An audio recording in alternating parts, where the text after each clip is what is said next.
Well, Inzim joins us now live from Islamabad in neighbouring Pakistan. And Inzi, the death toll is an estimate, obviously. Given the remoteness of this region, is there a concern that it could climb significantly? Yeah, that is the concern, and there is no doubt that that will happen. Overnight, they were searching in the rubble, as you saw there, but there still isn't a robust search operation in place. This is locals using their bare hands on the ground to try and find any signs of life, to try and recover any bodies that remain in the rubble, and there will still be many. As you mentioned, a hugely remote area in eastern Afghanistan, and the problem is actually getting aid to that area. Yes, a lot of it can get to Kabul from countries across the world, but it can't necessarily easily make its way up to these regions which are mountainous, which are remote, and now which have been destroyed because of this earthquake. You've seen some of the images there. It is incredibly destructive what's happened, and for Afghanistan, this is crisis upon crisis upon crisis. We go back to when the Taliban took over last year. There has been famine, there has been hunger, there has been the worst drought they've seen in almost 4 decades.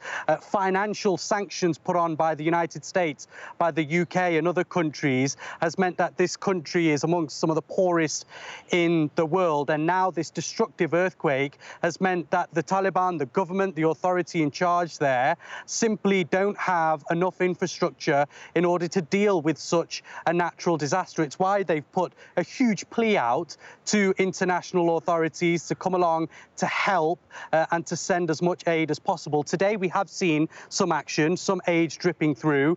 From Pakistan, some lorries have gone over the border packed with aid. We've seen 2 planes come over from Iran. Qatar have also sent aid into Kabul, but again, it's that big question of how do they get all that aid up into those remote regions. This all came as well, Jane, after quite a poignant moment yesterday. The UN Secretary-General said that this was a moment for international solidarity. It seemed that the world listened to what the UN Secretary-General had to say and have responded in kind. But there are still many questions over this quite grey area of humanitarian aid and potentially helping the Taliban. We've been speaking to aid agencies today who've actually said that there is a bit of hesitancy for countries like the UK, like the United States, to actually send aid to Afghanistan in the fear that they would actually be aiding the Taliban, who we know have been abandoned by a lot of countries across the world